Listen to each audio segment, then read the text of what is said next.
Yeah, so it's I was going to say your eyeballs look a little flat. Maybe an A cup, you know. Maybe. Something still fucking the lower end. I don't like the way you're undressing my eyes with your eyes. Yeah. This episode is made possible by our therapy partners, Dirty B and Myra. From fabulous Las Vegas, Nevada, this is Pod Therapy. Real people, real problems, and real therapists. You can submit your questions anonymously at podtherapy.net or email us at podtherapyguys@gmail.com. Now broadcasting from the Churn, that's Dr. Jim, that's Whitney, I'm Nick. It's time for some Pod Therapy. Are you sleeping too well at night? Are you not being awoken with horrific nightmares of an eye surgery? Boy, should you go to patreon.com/therapy. Once you start wearing contacts, and you're like poking yourself in the eye all the time anyway. That's why I don't do that. And like all of this stuff gets much less. It doesn't sound that bad. Weird, yeah. Like when I was in second grade or so, when I started wearing contacts, second or third grade, when they first put me in contacts, I couldn't get them in. I couldn't put my own contacts in or whatever. And the doctor was like, you can't feel anything on your eye, right? Because I was like, oh, it hurts. You're just a kid. Yeah. And the doctor was like, well, if you just touch your eyeball, you can't feel anything. And I was like, what are you talking about? I can feel like I'm like closing my eye and then just touching it. Eyelids? And they're like, yeah, your eyelids have nerves in them. Have the like you can feel things on your eyelids, but your eyeball, it doesn't have like that kind of those kinds of nerve endings. in it. Touched your eyeball? Knock off your bullshit with this Polly Mustang scam. You're gonna get me to poke my own eye. I'm not going to fall for it. Fuck you. Jim, explain who Polly Mustang is to Whitney. I don't want to talk about it. What's a Polly Mustang? He invented the Mustang. It's like a polyamorous Mustang. I wish it was that simple. So we had a trivia a while back. Much simpler. I'll explain this. Doing this? No, I'll explain this for some of the newer listeners, because this goes back like 4 years. Thank you. Why is this a tale of woe? For obvious reasons. Kind of is a tale of woe. It's a tale of woe. God damn it. Let me hear it. Okay, so I'm pretty sure the episode's titled Polly Mustang. I think it probably is. Yeah, so 3-4 years ago, whatever, we're doing trivia. In history. It feels like 10. One of the questions that I had for these two was, what was the Ford Mustang named after? Yeah. Correct answer was the P-52 Mustang. I believe so, yeah. Or P-51. Whatever. I can't remember. Whatever. The World War II plane. Okay. Okay. That's what the car was named after. I didn't know. Of course, I asked that question, and Jim was like, the Mustang was named after a guy? And so Jacob and I just kind of looked at each other and were like, yep. Here we go. Yes. And then we said, yeah, you mean you've never heard of Polly Mustang? And he's like, really? And so we ran with that until someone finally tipped him off. No, I fucking Googled it. So. Oh, yeah. That's Google. So, like, it was one of those rare moments. That's the somebody that tipped him off. Where the lie Tom Google got ahead of me. Like, because, like, so usually you can tell when Nick's lying. But how? Like, what's the tell? Because he's Iowa. He can't fucking lie. Very ask him. He gets very shifty. He lies all the time. Yeah, he starts sweating uncontrollably and apologizing. So, like, I asked it, like, what are you fucking talking about? And they're like, no. And just simultaneously, with all the conviction inside of them, both of them are looking at me in this earnest, like, I'm reading their face, and they're both like, yeah, Jim. Like, the way that you would look at somebody and explain that, Martin Luther King Jr. is a person and not just a holiday. And you'd be like, oh, that makes sense. There's a holiday named after a person. Like, exactly. Like, there was this compassion in their voice of like, hey, man. And it was that should have been they were taking advantage. Yeah, that probably. But they were taking advantage of the fact that, like, I'm not like the guy who knows about cars or knows how to fix shit. And they are. Or things. And so they both were taking this tone of like, hey, little brother, you don't know this shit. Let me but tell like, you. just so you know, there's a guy named Polly Mustang. He's very important. And I was like, okay. And I think that you guys even took it so far as like one of you fucking told me that he signs the engine block. Yeah, I said if you look closely at the engine block, there's like a cursive signature. It's like a Polly Mustang. It says Polly because Mustang. Because it's the Ford Mustang, yeah. And like he was very important. Because I was like, well, I thought that this Henry Ford guy, and he's like, yeah, but Henry Ford was very important, and Polly Mustang was an engineer. He worked with him. Oh my and I was like, god, oh wow, went all out. Well, and it kind of was fucking believable because like I don't think there's a person named Chevrolet. 20 seconds. Right. I don't think there's a person named fucking Saturn he was an engineer. or Ford Fiesta, but like Ford is a name. And so they were like, yeah, it's the You've Ford never heard of Mustang. Carlos Fiesta? Fuck you. There is probably a Carlos Fiesta though. And so I was like, well, you guys adds up. Chevrolet is a family name though, right? Fuck you. I'm done with your bullshit. So I was Chevy like, Chase is in that family. oh, Jesus. Think about how his name is spelled. It's pronounced Chevy, Next time. but the spelling is Chevy. You better have those shorts hiked up, Nick. I'm I just do. He saying. doesn't. Okay. I can see. Okay. There's not enough white on those legs, baby. Yeah. Let those birds Better be fly. glowing in It's here. not white, right. that's clear. That's clear. That's Iowa clear. Anyway, they're assholes. And then eventually, like, we got through probably 3/4 of the show. I think we were doing the second trivia. And while they were queuing up the second trivia, I Googled it. Oh. And then I was like, fuck you guys, because I believed it 100%. So then there's fucking merch. So then Nick decided Hell to launch yes. our merch shop with fucking Polly Mustang. Paul Yeah. E. It's the Legend of Polly Mustang line. Yeah. And the guy looks like T-Birds, like from Greece or something. Yeah. And he's like definitely, leaned against a Ford Mustang. It's kind of like Paul Newman-ish Yeah. mixed with Grease. And then Yeah, fucking basically. Smitty Scoop, longtime Thera producer, that is his every year I've met fantasy Smitty. football name. Yeah. Yeah. So his fantasy football name is Polly Mustang. Oh, in hell fact, yeah. a solid 60% of the names in fantasy football are just trolling me. But that's Oh. one of them. That one's evergreen. So I don't know how this came up, but You know that Chevrolet is a name, right? I don't fucking believe you. Nobody's, unless they're French, maybe French. Chevrolet. No, I mean, they're definitely, it's a family name. Chevrolet. Like croissant. I guess, stop. I need you to stop. I need you to not do that ever again. Can't stop, won't stop. It's just, it's offensive. Whitney just almost drowned in that beer. On so many levels. In my water. I don't my want to go beer-flavored back. water. Have this fight all over again. We're already reminiscing too much. Patreon.com/therapy. Find out Jim's awesome breakfast recipe and hear about a god-awful From LASIK Waxahachie. torture experience. And how from Waxahachie. Chevrolet is a family name. Well, that they hear that now, but yes. But yes, all this is true. They can find out that for free. Also, that's free. Go to patreon.com/therapy and give us money. I wouldn't do that. First question, middle-aged dating from Chris. Hello, I'm a listener who discovered Pod Therapy fairly recently, and after hearing about a possible upcoming episode about dating post-divorce as an older person, I was inspired to write you guys. I was in a relationship for almost 10 years, and that ended about 3 years ago at this point. Since then, I have not been on a single date, and I miss that part of my life. And currently I'm trying to work I'm trying to work out if I should try to relearn dating or mentally come to terms with being alone. I was never great at dating. As a quiet introvert, I feel that I always was at a disadvantage in that area. Despite that, I would occasionally end up dating someone. The combination of college life and partying a lot seemed to be helpful. At 40 years old, I'm no longer surrounded by single people, and since I never get drunk anymore, I have to deal with my own personality without chemical aid. Since I never learned how to flirt and date while sober, this is now a huge challenge. I'm currently in therapy, and I apologize for removing the option for whoever was going to suggest that. All Damn of it. us. We're still going to suggest that you get more therapy. Yeah. Always get more therapy. You can't beat us to that. Yeah, we can take You're not that getting away. enough therapy. That's Get more right. of it. More. I started because I was lonely, had a hard time finding new friends, and generally felt bad about my social situation. It's been beneficial so far, even though it feels like I still have quite a bit of work to be done. The issue there was me avoiding people and self-sabotaging, then using that to further fuel my already low self-esteem. That part is not fixed, but seems to be slowly improving. Dating, however, feels like a harder challenge to overcome. Relearning this as an adult seems very challenging, and I'm not quite sure where I should start. In addition, I would hate to make someone uncomfortable, which seems unavoidable when you're a middle-aged man trying to learn social skills you were supposed to have developed 20 years ago. I currently feel like I have a chance to do some very interesting things in my life, but this issue is currently making it hard to really enjoy the good things I have going for me. I'm not sure if I managed to actually ask a question, but if you have any input on my wall of text, I'd love to hear it. Also, I'm not a native English speaker. I'm from Norway, so in case I use some weird phrases or express myself in an odd way, feel free to blame Jim. Hell yeah. Done. Robin, pronouns are he and him. Okay. This is a great question. Norway.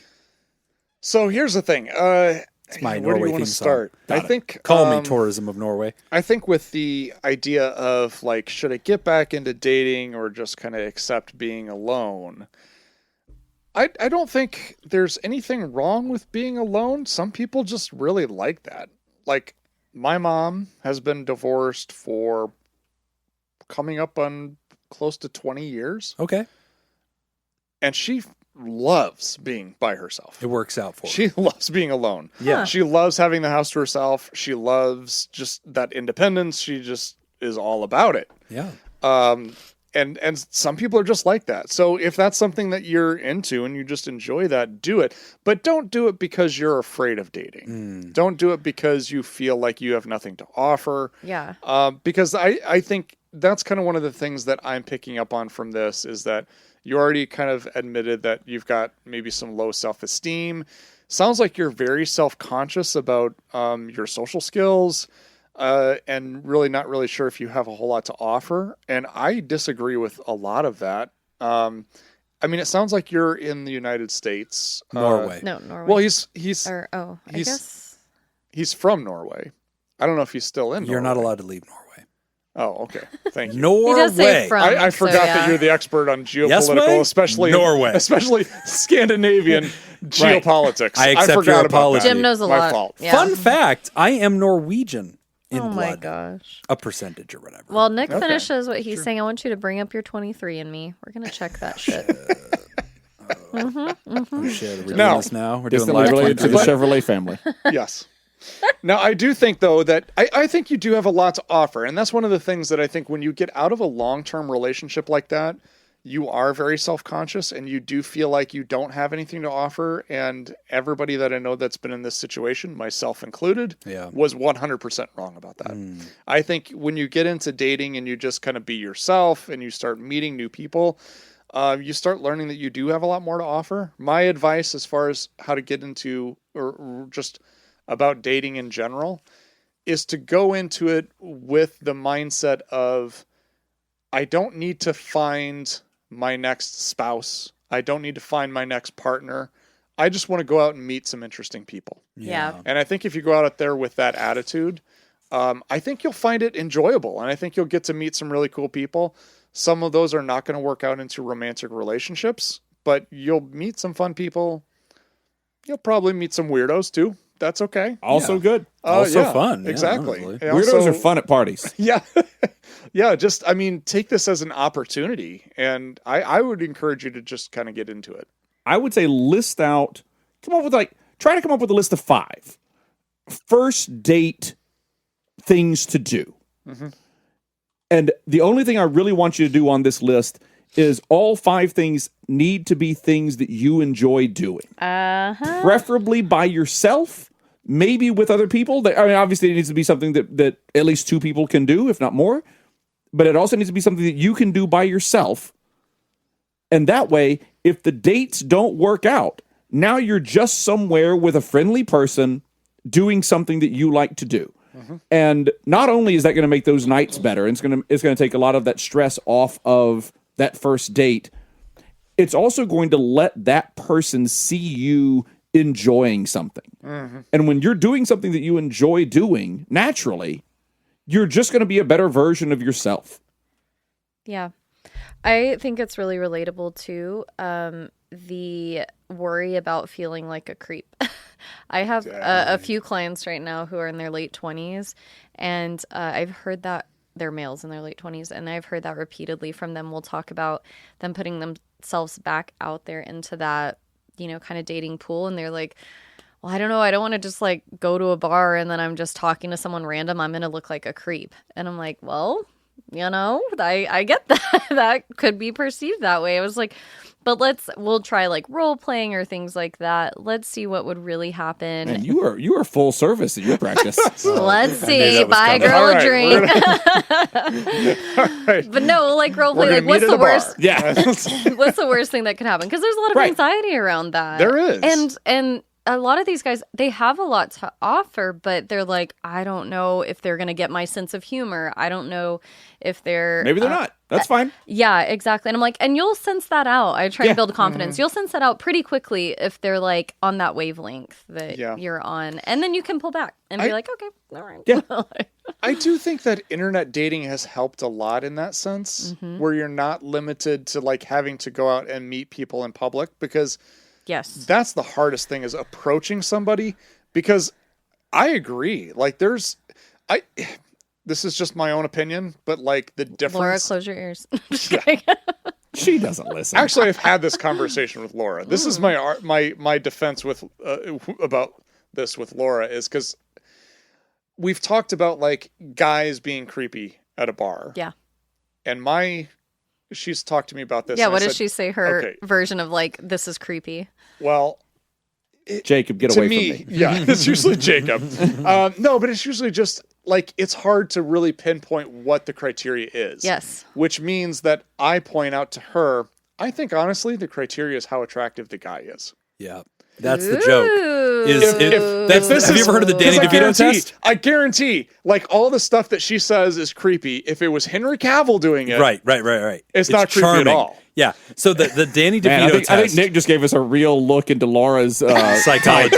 He threw Laura under the bus. Danny no, DeVito Henry test. Cavill. We all know it's Henry it's always Cavill. Henry She's Cavill. talked about it. Yeah, she's been open about openly. that. It's always Henry Yeah, Cavill. we know. So the Danny DeVito test is to take any script that has to do with a romantic comedy or a seductive dude, and like, if you just swap that actor with Danny DeVito, does the plot still work? Right. And if it doesn't, rewrite that script, because you're creating a false standard for men, and we don't understand. So like, 50 Shades of Grey, like, or whatever, like, oh, this guy's like dominant and like approaching you in like these weird, like aggressive kind He's of ways. showing up with the sex contract. Yeah, swap my it with Danny God. DeVito. Yeah. And like, Yeah. does it still work? Like, no. Depends on how Okay, much shut the money fuck he up. has. Right? Yes. There's got to be That's a criteria. The thing, is I used to work with Jerry Springer, and his R.I.P. his favorite pickup line was always, I might be an ugly motherfucker, but I'm rich as hell. I have a lot of money though. Yeah. Hope we're good. But I mean, gosh. in all seriousness, though, I think like that's where internet dating has been helpful. Sure. Yeah. Like, Get to because then know I don't people. like, because if I had to go to a bar, and I don't try even know to where meet I'd go to women- meet Danny DeVito. Yeah. But on the internet, I can just find him. Yeah. He shows up. If I like had to OJ. do that at the bar, I don't think I could. No. I don't think I could. Yeah. Because I'm very conscious of that too. I'm very worried about, like, I don't want to be perceived as a creep. Yeah. I'm glad that era is kind of behind us. That you Yeah. can now do the dating thing. Yeah. I do feel like, I'm just going to comment on this shift. I have heard multiple people, again, between clients, young women clients I work with, and just friends who are newly single, close to 40. They will, typically extroverts, let me asterisk that, like women extroverts go to the bar and they will pursue the guy, and they will even say like, oh yeah, we're like happily dating now, they're in this great relationship, Right. but it's because they were forward. Yeah. And the guy was like, okay, cool. Like, Even on dating websites. So Bumble was one of them that I was on. I liked that one Are because you not on that women anymore? you could step women back. have Not that you know. no, but like women have to make the first move on that. Like, you can't contact them; they have to contact you. And then because that's So they like send the you hardest a dick thing. pic. Right. Yeah, which is Very really weird. interesting. Really yeah, weird. that's cool how that works. Yeah. It's just Science. Dick Cheney in formal wear. Oh, that's fantastic. Yes. I like this. Yeah. Him with an eye patch. Just him in a nice tuxedo. Honestly, if a woman does that, she's a winner. yeah. Okay, she's got Yeah. a great Something sense of about humor. you. She By has the a- way, theropods, feel free to use that. Yeah. Use that in That's your opening. dating Yeah, world. use that as an opener. All you want. Just find a picture of Dick Cheney in a tuxedo. That's a solid move. Yeah. One So, more go ahead. side note I wanted to say was, I have a friend of ours who is not very well versed in the dating world and is in their mid-30s, and when they were trying to put themselves out there and navigate how you do that when you are naturally a little bit more introverted, some things they did was they definitely updated their style a little bit. Like, they put some work into that, and Sure. that's a really touchy thing. I definitely support being who you are, but if you feel like you want to present a slightly elevated look to the world, like, Yeah. that can help.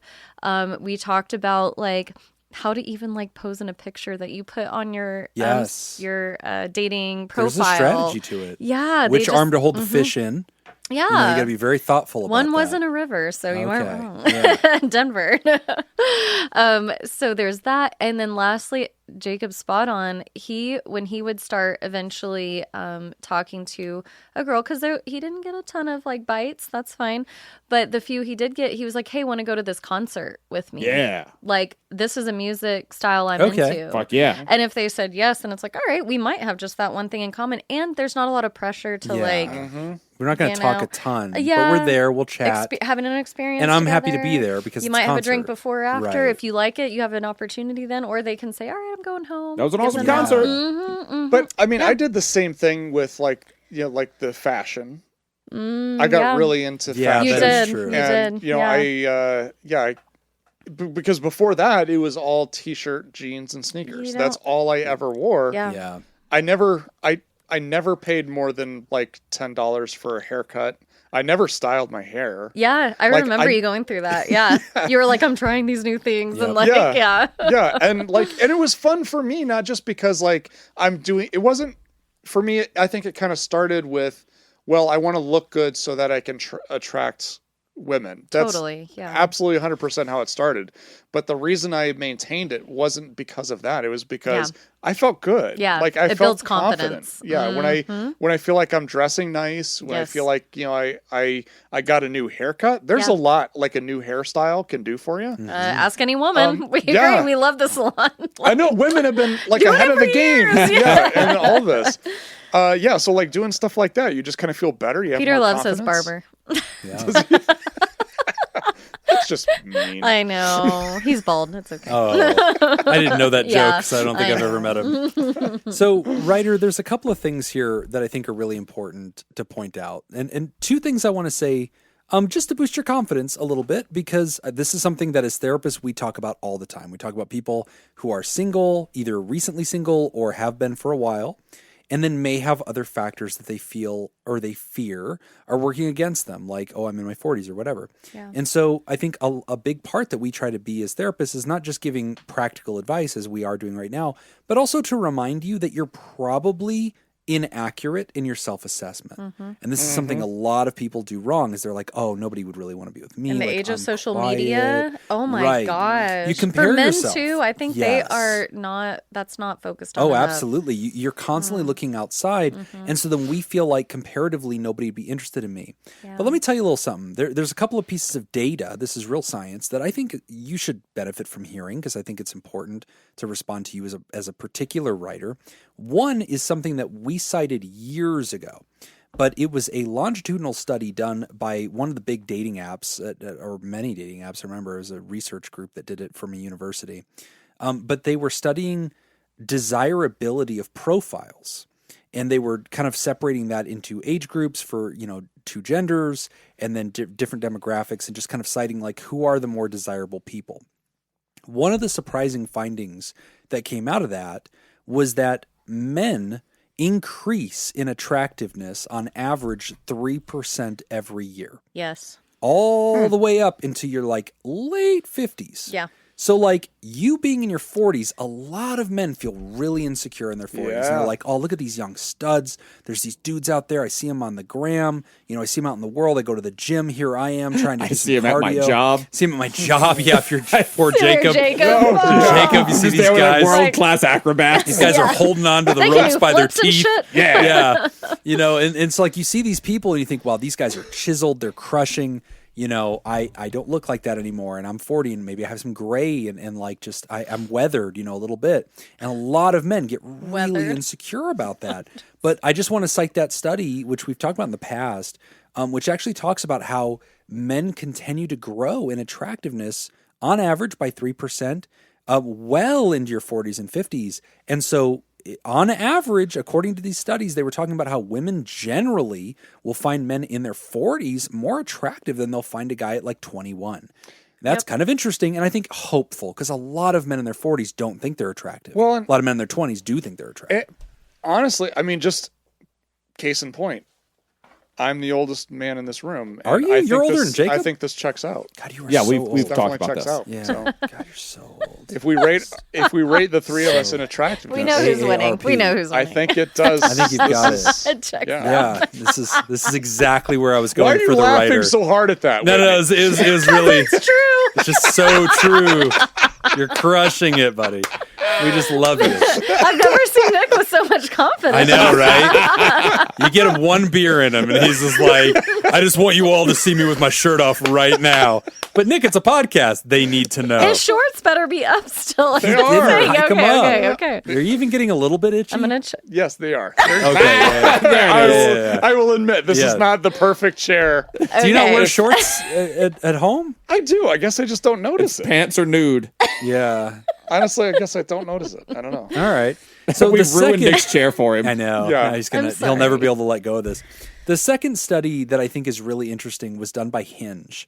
And this one I really found fascinating. So they were breaking down qualities or types and different things that people were describing as attractive, not as survey results among just Hinge users in general. And Hinge is a pretty moderated app. It's not like Tinder where it's a hookup app. It's really relationship driven. Okay. And a lot of people seem to find it to be, a lot more effective for finding real relationships. So in that study, there was a bunch of different little data points. One was that it's super unattractive if you overdrink at the first date, which is pretty obvious. Yeah. Don't want to get sloppy. Yeah. Another one, it was pretty unattractive if you were overly interested in Instagram. It was a cisgender study, but both genders kind of found that to be like, oh, you're a little too interested in that, a little too obsessed, made them feel like you're probably fishing for too much information. But here was one piece that I found really interesting. 97% of singles, and I'm reading from the study now, 97% of singles wanted to date someone who takes care of their mental health. 86% said they are more likely to go on a second date with somebody who mentioned that they go to therapy Wow. Really? in the first date. Wow. Yeah, I put that in all my advertising I want to material. know how that question was phrased. I do too. Shut up, Jacob. Stop shitting on it. Let me continue. I really You're on need to know how that PodTherapy. question was phrased. So it was more attractive. Is this information that they volunteered? Hi, I'm Nick. I go to therapy. Yeah. Yeah. If you brought up in your date that somehow you've seen a therapist or you do or just that your mental You're health open to positive, it is considered much more. 97% found that more attractive if you were just somebody who seemed to be interested in mental health. All right. And then in the 80s, if they found out you went to therapy, which is just tremendous. In the 80s. Wow. That's tremendous. And so I didn't know anyone went to therapy in the 80s. Right? No, not those. I only 80s. remember like Percentiles, the damn it. only thing therapy related in the 80s or late 70s is like What? a Woody Allen movie. None of this is Like related to Woody the Allen would stats. talk about that all the time. But Wait, here's wasn't Newhart? honestly, Wasn't Bob Newhart a therapist? Bob damn Newhart it. was a therapist. Yeah. Was that in the Was he? 70s? That was in Yeah. the 70s. 70s and 80s, yeah. His next door neighbor was So a Ryder, dentist. Robin, here's the thing. Just tell them that you listen to Pod Therapy. I think Yeah. it's an honest Or that you lead, love yeah. Newhart.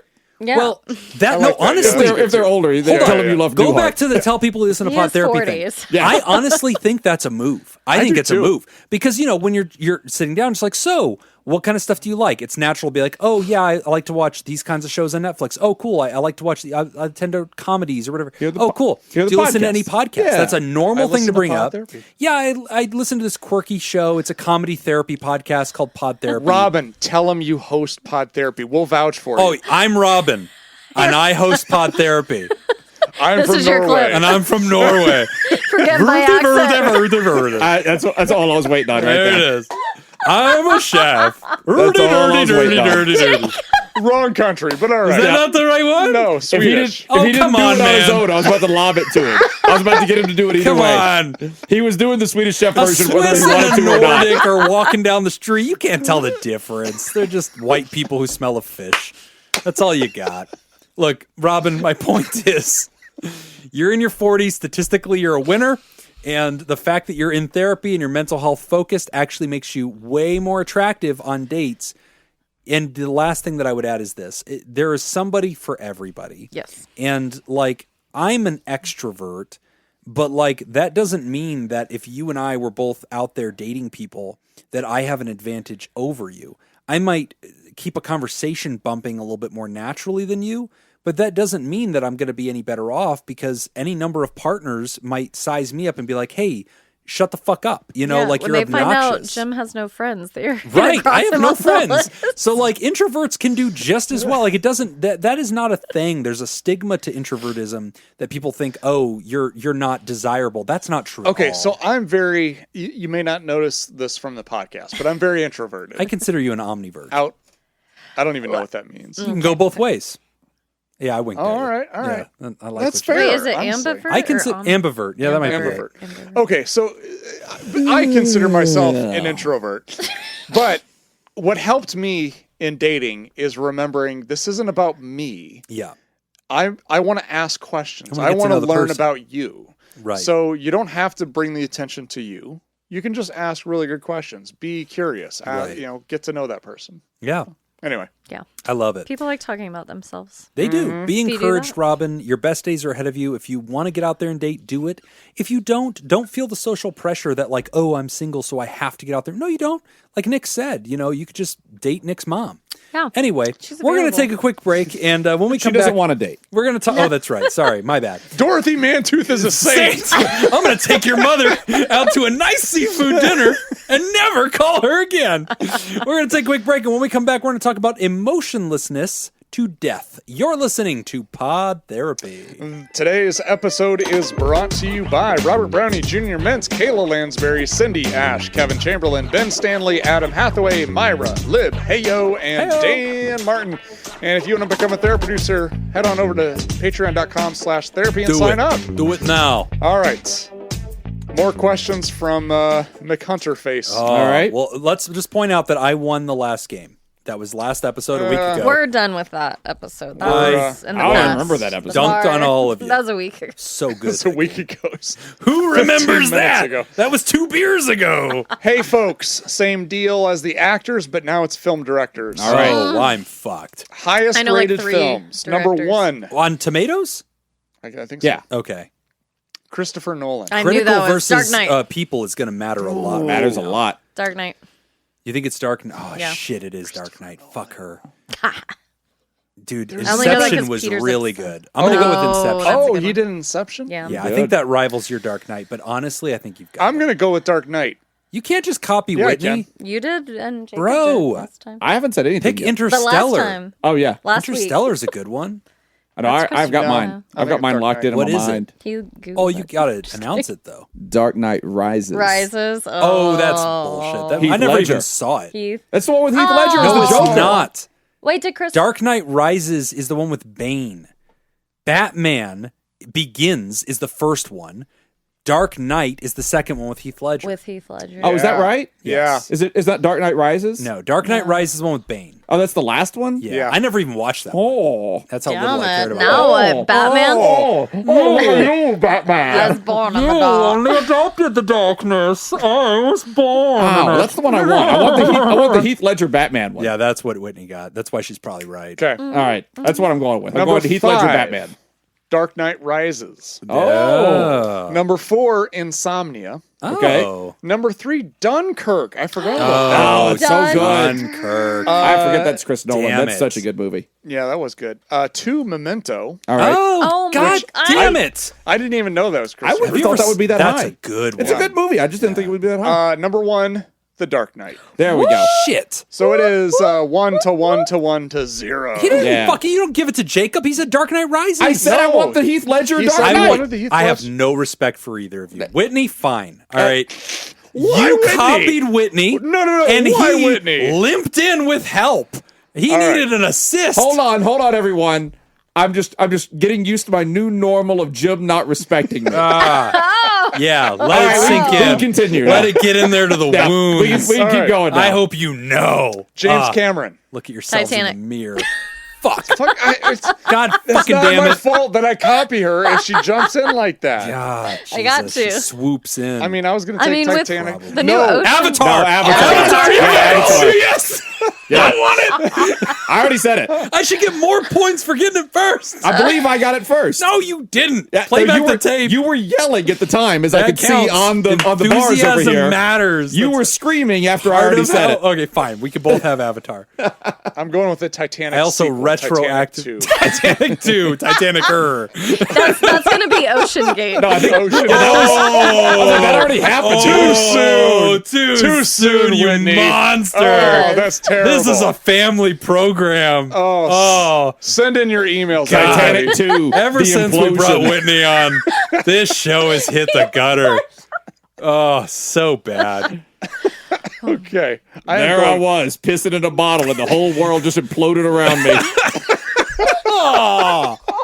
Oh, the ghosts of Titanic. I wanted to go. The All I ghosts wanted of was to Titanic. go down in a bathtub-sized submarine and draw that shipwreck like one of my French girls. Oh, Jesus. Minivan. Oh, God. Oh. It's a big bathtub. This is awful. Okay, what did you say? I don't even remember. Avatar. What was the Avatar. director? Yeah, He I want screamed Avatar. I want Avatar. And we all had Titanic. Yeah. No, he don't have Titanic. He has Avatar. No, I with have me. Avatar. Oh, you got Avatar. Yeah, Two yeah. Avatar, Okay. two Titanic. Number 5, Titanic. Oh, you go. fuck both damn of you. it. Yeah. Oh, Jim and I are getting a point. We got this one. Yeah. Number 4, The Abyss. Oh, God, that was so good. Movie. Good movie. Third, T2, Judgment Day. Oh, wow. I'm surprised that's third, honestly. Second, Aliens. I think we got this. Oh, And I'm so number confident. 1, Avatar. The Terminator. Whoa! We didn't even That's rank. right. Oh, We that did. didn't even so this rank. has to be then. This is not audience scores then. Oh, It's it's critical. critic. This got to be critic scores. Well, I Yeah, don't know, bro. probably. Avatar sucked. Avatar That was is not a good movie. It's still Wait, the flukes first of one? all time. Yes, it was garbage. You know what's better than I watched it like Dance 3 of the times. Wolves? Battlefield Earth? No, stop it. A lot Stop better it. than Battlefield You're Earth. You're bitter. It's a fuck ton better You're than Battlefield Earth. bitter and misinformed and bigoted. I'm winning this All one right, back to the finally. show. Prejudice. I'm only winning this because Peter's obsessed with directors. Damn it. Oh, really? Yeah. So I didn't get no points on that one? That and people who do this, what is it, the score? The Yeah. music? Yeah. Oh. I never paid attention to dudes that. who So I'm score. Laura's into that too. Anytime She's we're a score. watching a movie, She's like, Hans Zimmerman. I'm like, oh, I don't. yeah. I can name two. She's like, oh John my Williams God. and Hans Yeah. Zimmerman. So and so is the key grip on this movie. Yeah. Key It's like, grip. who the fuck Laura, knows that does shit? she do like She Oscar does. parties? Oh yeah. Oh, really? Oh, she is really. we need to have a into Pod that. Therapy Oscar party because I have no fucking clue what's going on. Let's Oh, yeah. get Laura That just in sounds like a here. good time. Well, Laura has been on the show a shit ton. Let's bring her back. Oh, I miss Avatar her. not in the top 5 on either critics or What? No, audience score. it was a garbage movie. You've seen it, right? Yeah, yeah. Garbage. Just absolute garbage. I'm not advocating for Avatar. I was just thought with the audience the score that it would be a higher score. flukiest thing I've ever seen in the world was that Did movie you see it making in 3D? any money. I think I did. I got a headache. It was so bad. It's just not even a good movie, and yet it's like the world record holder to Yeah. this day, right? Yeah, I paid. It still money did. to Outdid contribute to Endgame. that. It's like 13 movies leading up to Endgame, like huge budget. And by the way, Avatar 2 made like $2 billion. Oh my god! So like on they're fame. not slowing down. no, that's just No. unfair. They're not going to quit making those movies. I remember No. when the first Avatar came out, there was a like after it made all this money, they were like, we're going to open up a theme park, I guess. What? And like, yeah, there was money spent to Oh, like yeah. open up an Avatar theme park that was going to be whatever that fucking world was, Wonder, Filmora, or whatever the fuck. Well, I think there is an Avatar. Unobtainium? Something like that. I think there is an Avatar planet Avatar. world thing as part of Zootopia. Disney World now. Oh, okay. Yeah. I think there is an Avatar area because Disney owns the Avatar franchise now. Everything. Yeah. So I think they do have one in Disney World. Pearl Harbor sucks. And I miss you. Emotionless to death. Hey guys and gal. Hey. Heyo, that's Yeah, me. there you go. You matter. Thanks, friend. My best friend just died, and I worry that I don't feel enough. I'm in my 40s, and I've known him since high school. We were roommates when I got my first house, and even now, we spent time together every week. And he and 2 other friends of mine had a text chat going on daily. He'd been through a divorce and stayed with me while dealing with that a few years ago, and his dog passed away a few months ago, so he's had a rough go of things. He'd been a bit distant lately, but we figured it was a new relationship, so nothing to worry about. Then he tested positive for COVID, so that was likely the cause of his death. His father called me yesterday evening with the news. I spent yesterday evening reaching out to our mutual friends who knew him before the info goes public, telling people the bad news is a weird and awkward minefield. Talking to his exes, old friends, it's so complicated. That's the most I've ever used my phone for voice calls. Up until now, it was almost exclusively just for takeout food and text messages. I wonder if I'm a robot. I've never had much romantic success, and maybe that's why. I often feel that I'm just going through the motions or even pretending to have appropriate emotions. I'm outwardly social and have a lot of friends, and I'm involved in the community. But deep down, I worry that I don't worry. Is this just some stereotypical male-learned behavior? Are we just taught to not outwardly show emotion? Am I a Vulcan? Am I a sociopath? Or am I just in shock? Have any of you had someone close die? Do you recall what your reactions were? As I write this, it hasn't even been 12 hours yet. but I didn't sleep much, and I figured writing this instead of sleeping might help sort some of my thoughts out. Thanks for the show. It's always a fun and interesting listen. My pronouns are he and him. Signed, defense mechanisms. This isn't the signature. My defense mechanisms are activities, avoidance, and humor. Signed, SC Scoop. Wow. Well, sorry for your loss. Yeah. That's tough. That's really We forget hard. that people are still dying from COVID. You know, I think it's one of those things we just don't think about anymore. It doesn't make news anymore. But yeah, that's still a problem. People die. And honestly, you know, when we get people who write into the show, we have a queue, so it just kind of goes into the queue, and we pull it up pretty much in the order that they come in. So my immediate reaction to this is you probably already have the answer to your question by now. I mean, it sounds like you wrote this 12 hours after being informed of this, and these 12 hours have been incredibly busy. Yeah. You know, your mind has been occupied. You've had zero time whatsoever to actually process this, internalize it, or even kind of come to terms with it. So you probably already know your answer to this. Yeah. You are grieving. Mm-hmm. That's part as you're of it. writing this email in, you're already you just are. You're not grieving in the way that you thought that you would have guessed you would. Right. But you already are, and you're going to continue doing so. Yeah. And it's going to change, and your feelings on it are going to change. They probably have by the time we've gotten to this. Yeah. You probably know all of this by now. Well, I mean, two things that I think are really interesting in this. One, it gives us a chance to talk about how shock and like denial or numbness is actually considered part of the grieving continuum. Yeah. It's a normal part. But also what the writer's talking about, where they're saying, look, my numbness is bigger than this moment. I know myself, and I do tend to be kind of a robotic person. I don't feel like I have a full spectrum of emotion. Yes, I'm still social. Yes, I still get along with people. But I wonder, is this like a programmed male behavior, or am I some kind of Vulcan or sociopath? I think it gives us a chance to talk about like the spectrum of human emotion among people as well.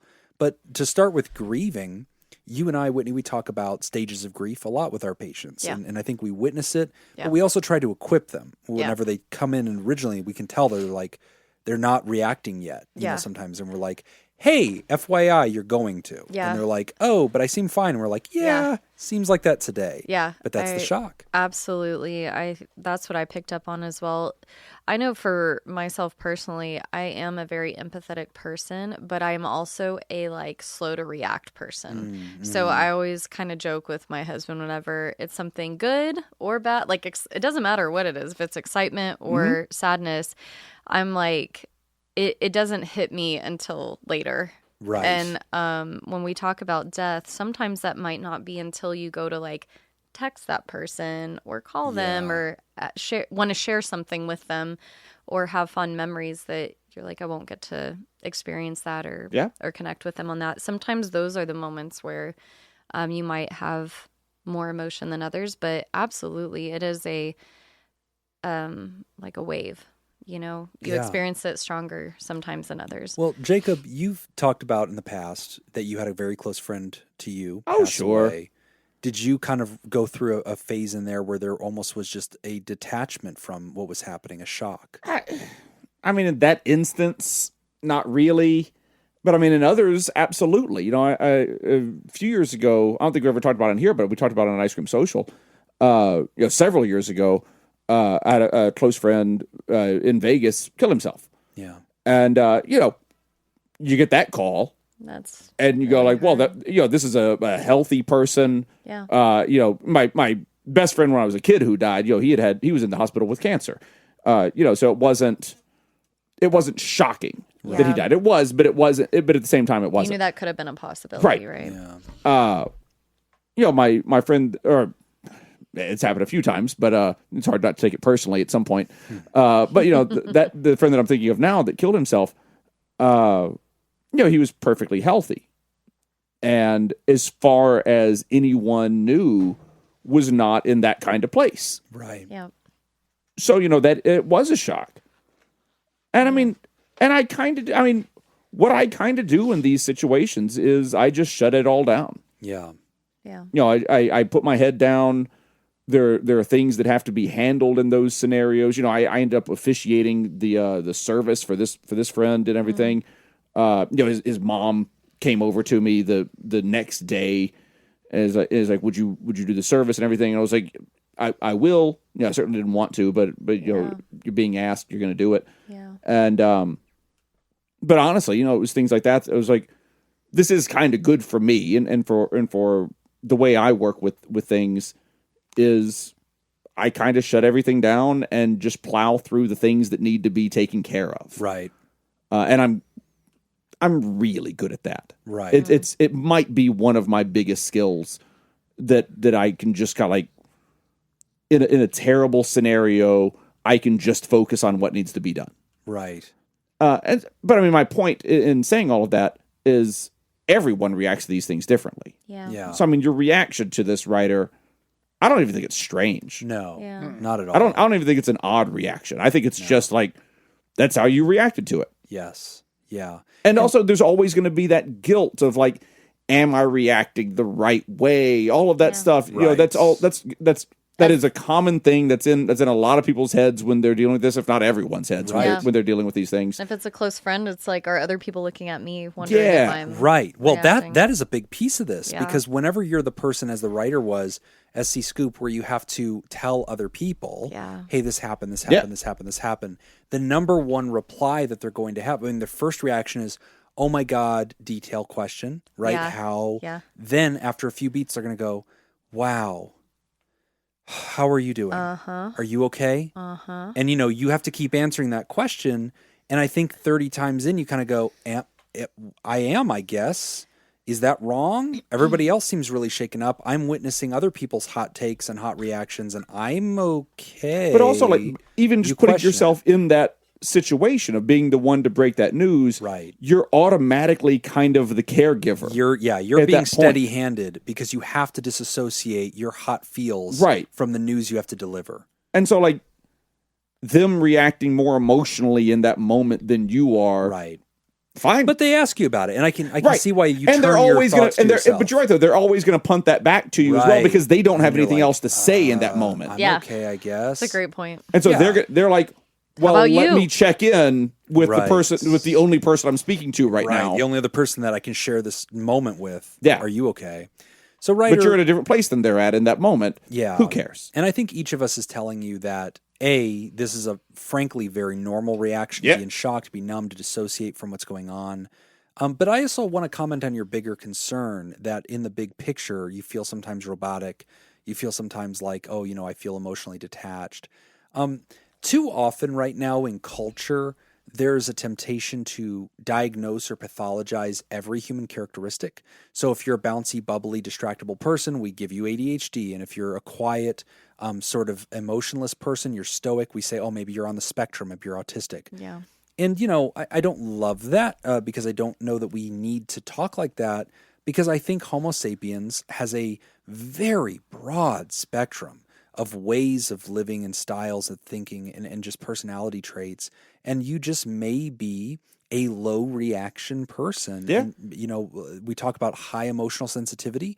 There's also another end of that spectrum, which is low emotional sensitivity. And the fact that you are that, more subdued, less reactionary, more contemplative perhaps, doesn't mean that there's anything wrong with you. You're not a robot or a sociopath or a Vulcan. Yeah. You're just part of our species, and you're on a range that is just steady-handed in the face of information, is kind of unaffected. So not only is there a range of how humans deal with things, there's a range within emotions themselves. And for me, my opinion, and this is just my thoughts, I don't have anything really scientific to support this, but to me it feels like grief, among all the other emotions, is experienced so differently. Oh, yeah. There's such a huge range. Yeah. So you've got not just differences within people, within human beings, but differences within emotions. Right. I mean, it's so variable. Like, I remember when my grandmother died, this is probably the first real encounter with death that I had. And I was close to my grandma, but like, I remember feeling no emotion whatsoever. Right. I felt nothing. And I felt like, everybody else is really sad. Everybody else is crying. I'm not feeling anything. Right. But then it hit me at the funeral. Right. Yes, And that's it what I was just going like, to say about my grandma. man, it just hit Hearing other hard. people talk about them. I'm Yeah. Like, Oh yeah. Right. And so, but like you can never predict No. when it's going to happen, No. what's going to trigger it. So it's, and everybody's different, and it doesn't mean that something's wrong with you. No. I mean, I remember years ago I had a patient who in the same year, their long-term pet passed away. And then later in that year, their mother passed away. Oh.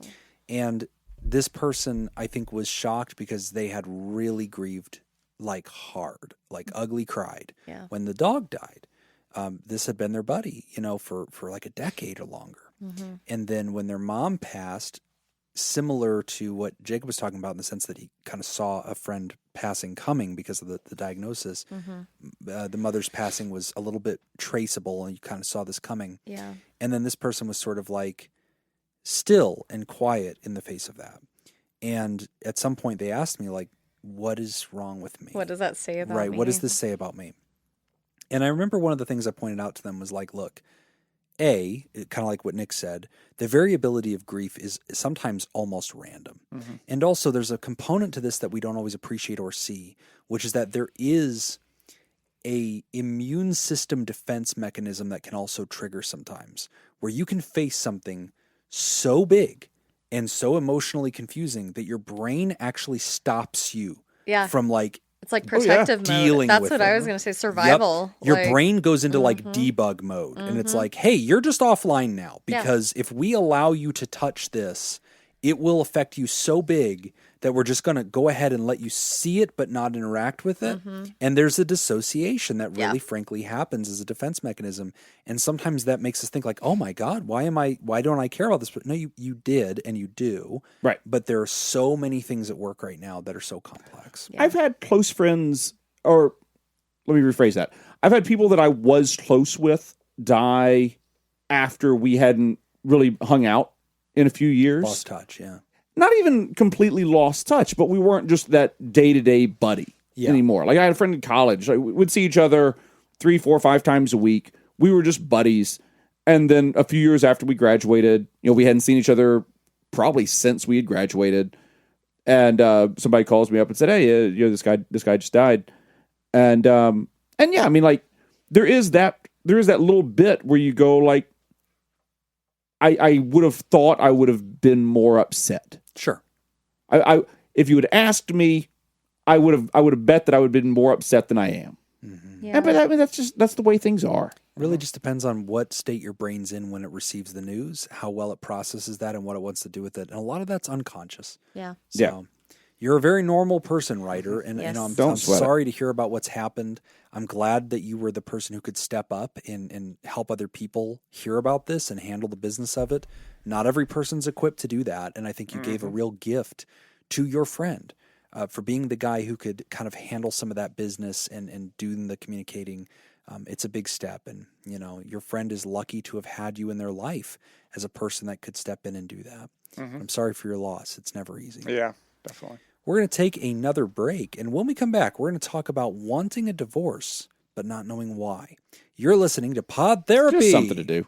Yeah, sometimes like, you know what, I'm bored. Let's mix it up. Think about that. Today's lose half my shit. episode brought to you by Robert Brownie Jr., Mentz, Kayla Lansbury, Cindy Ash, Kevin Chamberlain, Ben Stanley, Adam Hathaway, Myra, Lib, Heyo, Heyo. and Dan Martin. And if you want to become a therapy producer, head on over to patreon.com/therapy and sign up. Do it today. All right. I'm not off to a good start on this game. No, you're not. Those are all the directors I know. Swept. Yeah, that was it. No, I got nothing on. Sophia Coppola. Oh, she's Lost the in wine translation. I'm going to say that one first. That's pretty solid. Hold on.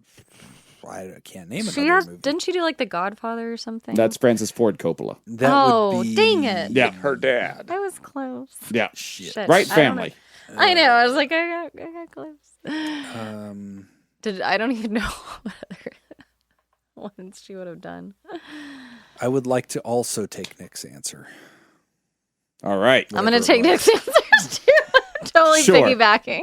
We're all taking the same Hold answer. on, hold on. Before you look at it, You know, I'm just going to go Googling to shit. No, I'm going to IMDb. Then read them out so we can at least That's have what we're Okay. we're just going to read out some movies. Now we're gonna change how we're doing this. You know, he's been doing it the whole time. We're I have fucking not. I've been looking- I've been looking 75% up of the stuff after we're way done. through this He's game, and now we're terrible. gonna change. Let's see. Sofia Coppola. We're making this a multiple choice. Vergara. Lost in translation. Where are you, I Sofia feel like Coppola? she also did that movie Amelia, Oh, but I didn't wouldn't watch know. Oh, there's 2 P's. That's why. Duh. 2 P's. Come on, man. And Sophia. Dumbass. Yeah. Yeah. You ignorant slut. Thank you. Let's see. So some of the movies that Sofia Coppola has directed. Charlie and the Chocolate Factory. All right, here we go. Apollo 13. Let's see. Yeah, I need to bring Jim Top to trivia. Gun. Top Gun. Top Gun 2. Topper Gunner. yeah. She has 28 directing credits. Where the Oh fuck my are they? word. It's a lot of direction. I don't understand. One Well, I've already Direction. locked in mine, so I Oh. can go look at the answer. I mean, I think we've all locked it in. Yeah, I we have. can't find the, Damn, all the right. list easily. All right. Okay. Well, let's see Throw what it out it there. is. 5, Somewhere. Okay. Okay. 4th, The Beguiled. Beguiled. Okay. Am I saying that right? Yeah, I that feel like feels an right. idiot. 3rd, The Virgin Suicides. Oh, the Virgin Suicides. Suicide. 2, I didn't know she On did the that. Rocks. Number 1, Lost in Translation. We all get a We point. all Yay, win. we're I kind all of feel like equally I get winners. 2 points on that one. I'm Nice. giving myself 2 Hey, points. how does it feel, bitch? Yeah, when people steal your shit, All right. take it. I'm glad that happened. Next to you. one. Yeah. Steven Spielberg. Oh, shit. E.T.? Oh, He Spielberg. did E.T., right? Oh, man. I'm gonna Is guess it going to be E.T.. critics or audience? that matters a I great think it's been deal. critics, the last few of them. I want Jurassic Park. Did he do Indiana it? Jones, Crystal All right. Skull. Oh, that's a sinker. He's got it. I you're- want Jurassic Park. You're going Jurassic Park. Yep. Did he do E.T.? Is Dude, that he right? did. Okay, He did I'm doing E E.T. Schindler's List. E.T. is Shit. Jaws. Close Experience of the Third Kind. Yeah. He did so many. there's so many. AI. Fuck. Okay. Guy did everything. I mean, yeah, all the Indiana Animaniacs. Jones E.T. movies. is solid. All the Indiana Joneses. Yeah. Schindler's List is a solid one, too. Yeah. That's so good. I am gonna going to take go with- Jurassic Park. I'm going to though. go with Indiana Jones and the Last Crusade. No, that's not it. It's going to be Raiders of the Lost Ark if it's anything. Yeah, it definitely is not going to be. Last Crusade. I'm sticking Okay, with okay. it. And you're going what? Would you went E.T. Goblet. Man, E.T. is so good. I think it's E.T. Quest. I'll It's take probably I'll take E.T.. Jaws. It's probably E.T. Look, these are all solid except for Nick's. Nick's is dumb. But everybody have to else, I get want you to mine know in these real are quick. good ones. What'd you go with? Jurassic Park. Jurassic Park. That's Oh, it. Jurassic! I love Close Jurassic. Encounters of the Third Kind. Number 5. Yeah. Okay. All right. Number 4, Catch Me If You Can. Oh. Yeah, good one. There's gonna be so many on here. 3, Jaws. All right. Oh, One out. 2, Schindler's List. Ah, Yeah. shit. It was Yeah. in there. Number 1, Be there, E.T.. baby. It's E.T. Indiana Jones and the Last Crusade. Shut the fuck up. No, it's not. Lie. You're a liar. It's E.T. yeah, there's no fucking way. I was like, nah. I was like, No. I just don't believe it. I was gonna like buy Nope. you. I a hard simply drink, don't not a believe beer. it. The penitent man shall pass. The penitent man shall pass. The worst movie in the entire. So, did you either of you guys see the new Indiana Jones? The newest brand new one? ones? not in yet. theaters now. No, No. not yet. Okay, I haven't seen it yet either. I've heard it's actually decent. So everybody shits all over Crystal Skull. I liked Crystal Skull. Of course you did. It you was loved a good Battlefield one. Earth. You like Battlefield Earth? Yeah, I have great taste, and there was an alien vibe in it too. Yeah. Which was super cool. I liked it. It was next level. Oh, you draw the line at aliens, but the fucking Ark of the Covenant killing Nazis was fine. I didn't say a word about the aliens. No, fuck you all. I'm right. All There are right, plenty of aliens movies that I like, including Aliens. Alien. I've never seen the Aliens movies. Oh, they're so good. I haven't either, actually. Really? There's a lot of- Aliens. Yeah. Predator. I saw. Those are in the same universe. They kind of, There's yeah. Alien vs Predator movies, which they, I also they saw. became in the same universe. Well, aliens were created by the predators to be the perfect Yeah. prey to be. That's hunted. called retconning. Oh You know retconning? no.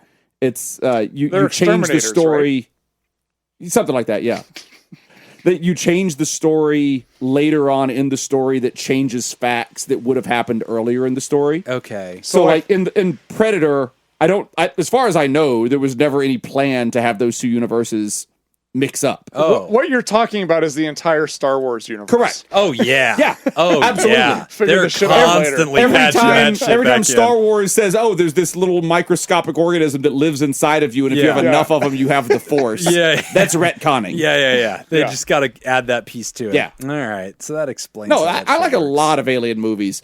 Crystal Skull is just not a good movie. You're just lying. That's Is sad. it because Shia LaBeouf's in it?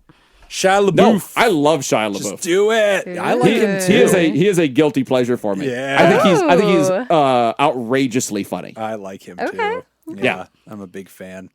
I want a divorce. There are But plenty of his why? movies that I don't like What? Crystal Skull and the Transformers I've movies never and seen things a like that. Transformers. Transformers, Like they're- the first one I liked. Transformers never was saw one. fun. I disagree. Megan Strongly. Fox, I guess, was the only thing to watch in that. Otherwise, don't care. I want a divorce, but why? From Anonymous. Hello, Pod Therapy crew. Love listening and love your banter. Thank you. I've been married 10 years, no kids, but 2 dogs in a house. We've always been pretty opposite, but stayed together for a combination of reasons, which mostly boils down to it's comfortable, and due to moving a lot, we don't have any close friends. Over the past year, sex has dried up, and he has said in so many words that he doesn't find me attractive. So he has no motivation to even try anymore. We don't hang out at home together. We sleep in different bedrooms, and when we do go out to do things, his negative attitude about crowds, people, and everything doesn't even make hanging out fun. I know and feel I want a divorce, but I can't verbalize why. We already live as friends and do our separate things. So how does moving out help anything? We could still hang out occasionally, so how does different addresses change anything? My rational brain needs help explaining why.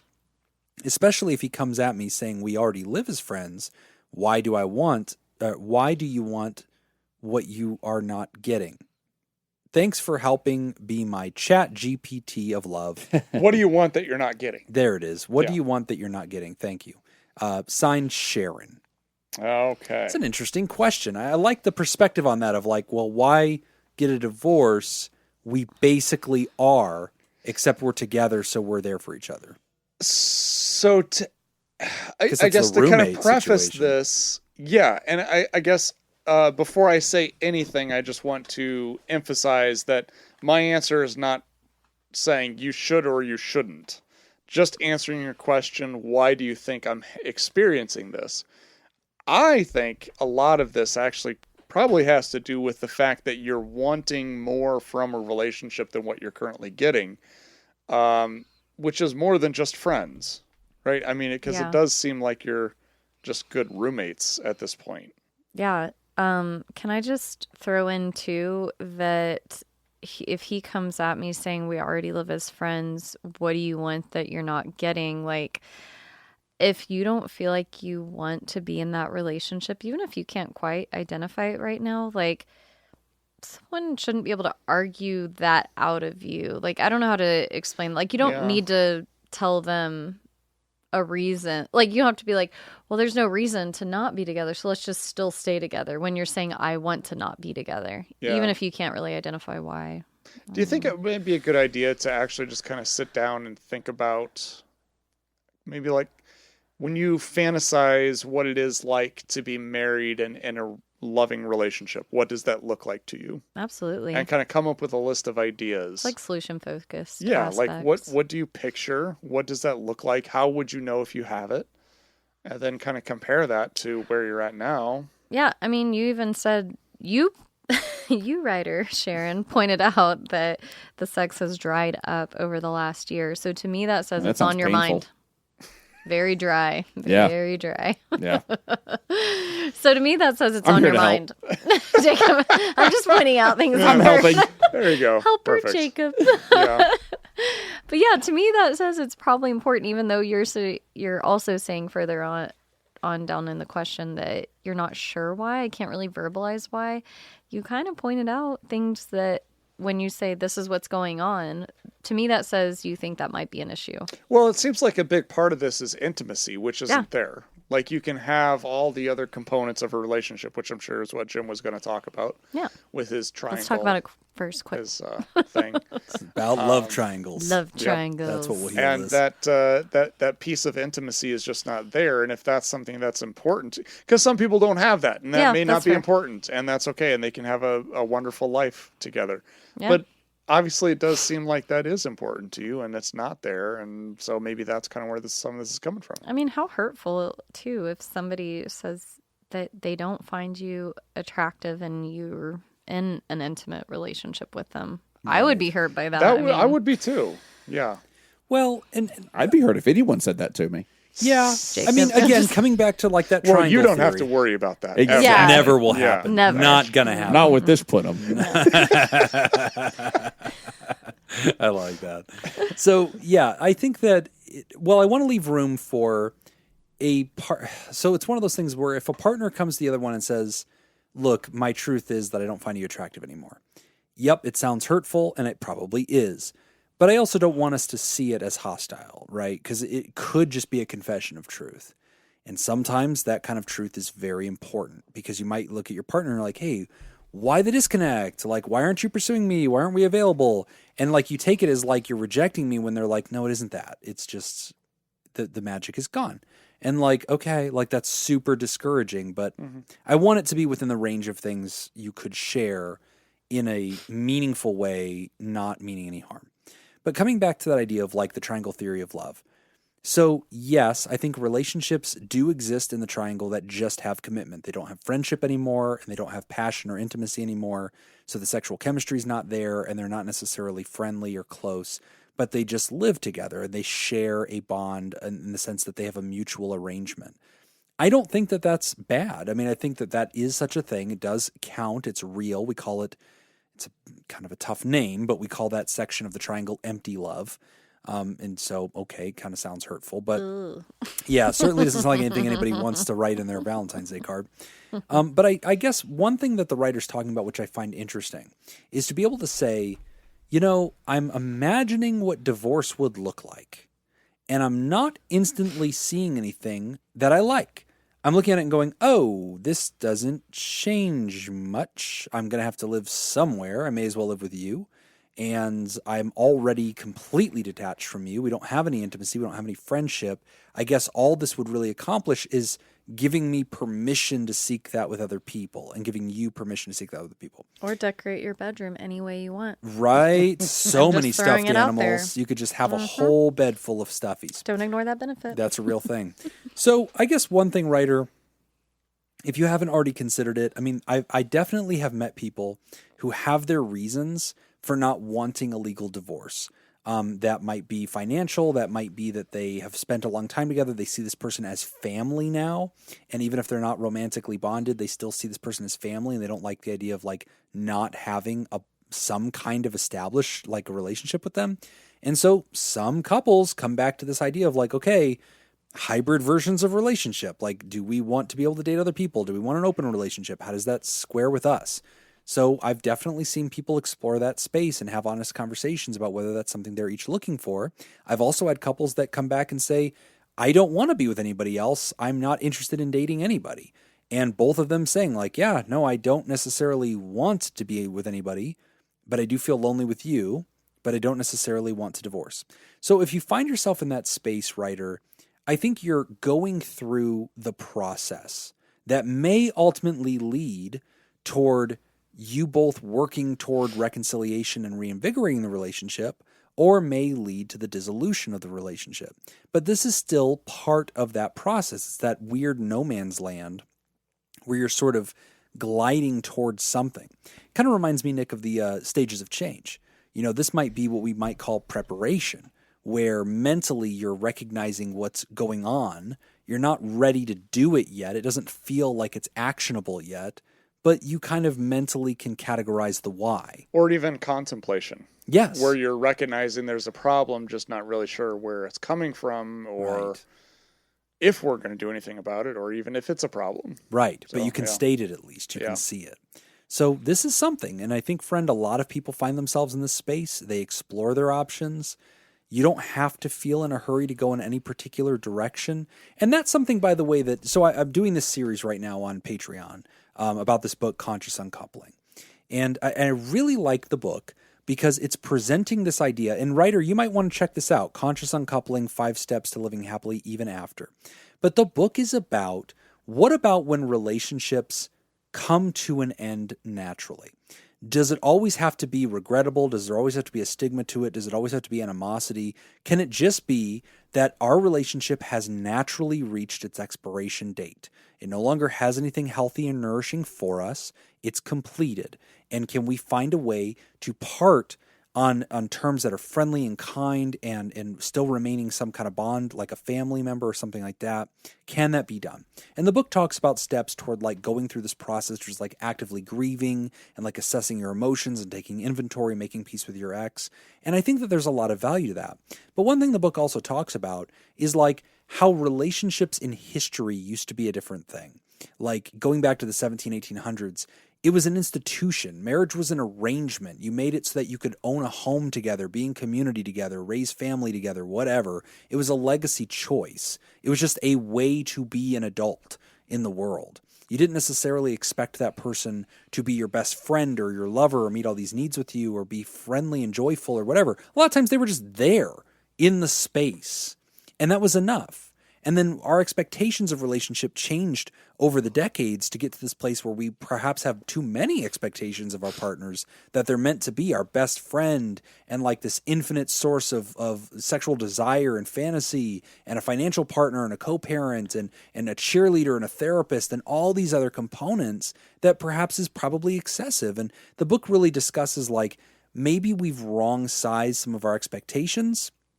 Maybe relationships don't have to be permanent, but it really explores that space. And so, writer, that might be a good book for you to pick up. Or if you're not already on the Patreon, patreon.com/therapy, all of my upcoming releases that are coming out on Patreon are going to be breakdowns of steps in this book. So that might be something that you benefit from. But a lot of people are having the same internal dialogue.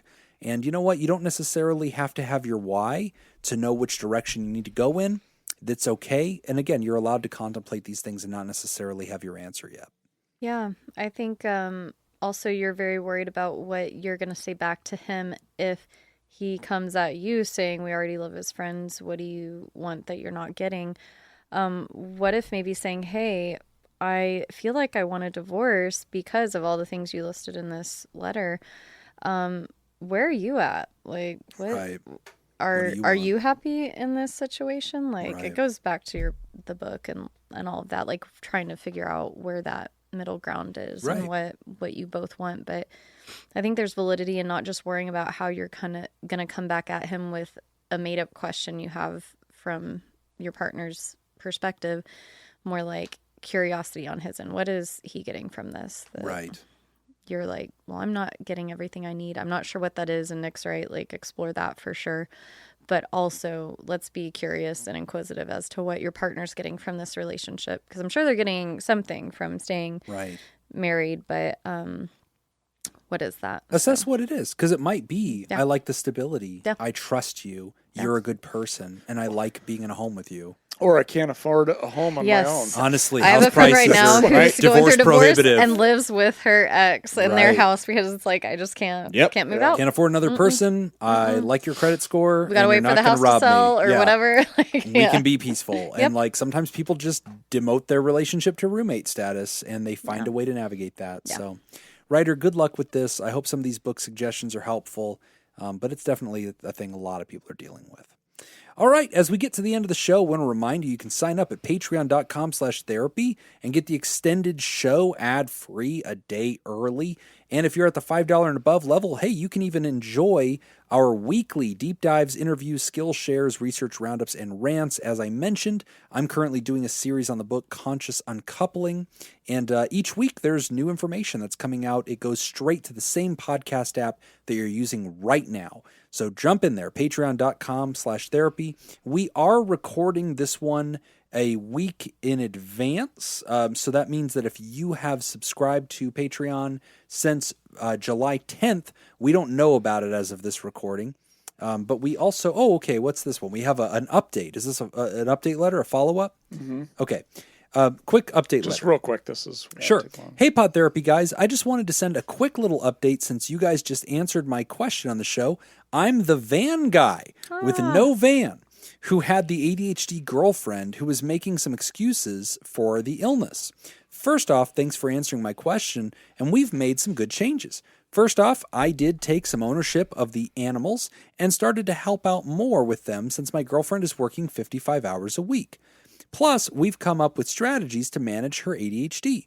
My girlfriend has set reminders and notes on the calendar, which has helped. Plus, we came up with a healthy and compassionate way that I can remind her to do certain things.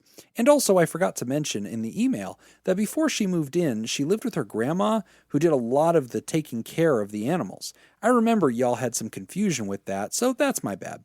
Anyway, I really appreciate the advice, and I will say she's made a bunch of progress with coping since I've been more compassionate and less critical of how she does things, and things have certainly gotten better. It's not perfect, but we are improving, and I certainly had a role to play in coming at it in a critical way instead of a helpful way.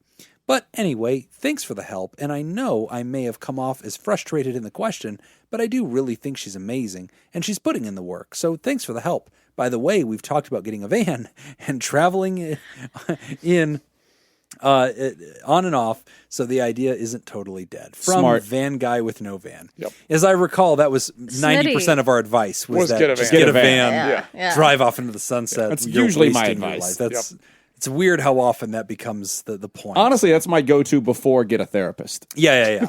Yeah. And if the van Therapy's doesn't Step work one. out- expensive. Step one. You Yeah. can't finance a therapist. You Right. can get great rates on a van. I feel like this was the one Smitty was on. Smitty's Scoop. Might have been here for that Because one. I remember we were all like commenting, and then he was like, "What about him just helping with the dog?" Like, Oh, that I don't could know. be, I yeah. could be I don't wrong, remember. but Feels right. I thought We'll that give he Smitty was. the credit on yeah. that one. Join us at And the patreon.com/therapy. Remember that when you join at any level, go to our Twitter at PodTherapyGuys if you're a tweeter. And you will see that we are thanking you on there, usually that same day. And then we will, of course, thank you in the next episode. And we always thank Theropods on up every month, and we thank Theraproducers every episode. Speaking of which, we want to thank our Therapartners, Dirty B and Myra.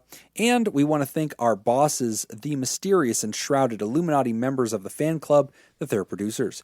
Thank you, Jake Schneider, Robert Brownie Jr. Mint, Smitty Scoop, Ben Don, Judy Schneider, Kayla Lansbury, Dr. and Mr. Hot Dog Scoop, Malia, Leon Kassab, Cindy Ash, Mason Miller, Richard Macy, Carolyn Albert, Kevin Chamberlain, Tess Miller, Sammy Scoop, Ben Stanley Slapping Your Face, Sarah Smith, Adam Hathaway, Byler T, University Jeff, Mike Helm, Myra, Paris, Samantha Cohn, Darren Cunningham, Lib, Team Monaco, Thunder Cougar Falcon Scoop, Matt and Lisa Tangerman, Heyo, Oscar Swanrose, A Sunny Boy, Slurpy Kaye, motherfucker, Sandra McWaffle, and Dan Martin. And if you'd like to hear this episode uncut and unedited And why wouldn't you? and enjoy our spontaneous side projects, go to patreon.com/therapy. And thank you for supporting mental health. That's all the time we got for this week's session. One, thank our landlords, Matt Mattingly's Ice Cream Social Podcast. Thanks to those of you who contributed to our show today.